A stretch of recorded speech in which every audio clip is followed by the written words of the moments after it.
Sahabat jelajah iman kekristenan, jika kita sering membaca Injil-Injil dari Injil Matius, Markus, Lukas, dan Yohanes, kita seringkali melihat bahwa terdapat pokok cerita atau kisah atau kejadian yang muncul di beberapa Injil.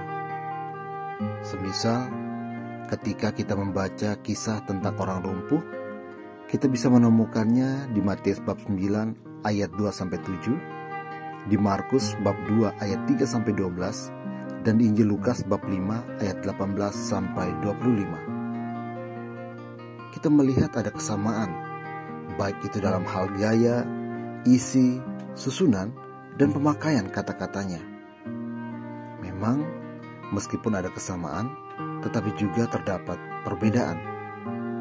Perbedaan biasanya nampak pada cara mereka mengisahkan cerita atau kejadian tersebut.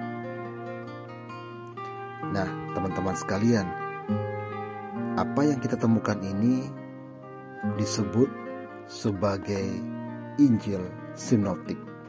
Apa sebenarnya Injil Sinoptik?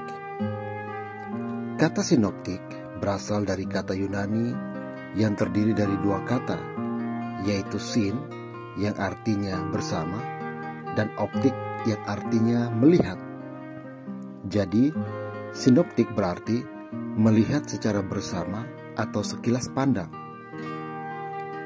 Injil Matius, Markus, dan Lukas disebut sebagai Injil Sinoptik karena dengan sekilas pandang tampak bahwa ketiganya memuat banyak cerita yang sama. Kesamaan itu juga nampak dalam hal gaya, isi, susunan, dan pemakaian kata-kata. Adanya kesamaan-kesamaan itu menyebabkan ketiga Injil ini disebut sebagai Injil Sinoptik. Mengapa ada kesamaan satu dengan yang lain?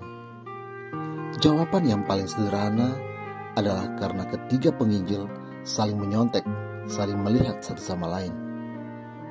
Kalau mereka saling menyontek, maka salah satu di antaranya menjadi sumber utama. Di sini, Markus dipandang sebagai sumber utama.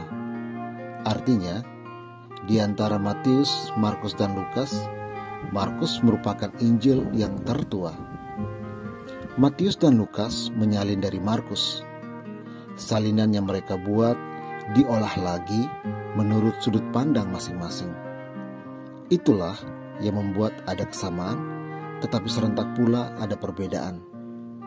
Kadang-kadang terdapat sebuah kisah atau peristiwa di dalam Markus disalin dan diolah kembali oleh Matius, tetapi tidak oleh Lukas, pun sebaliknya.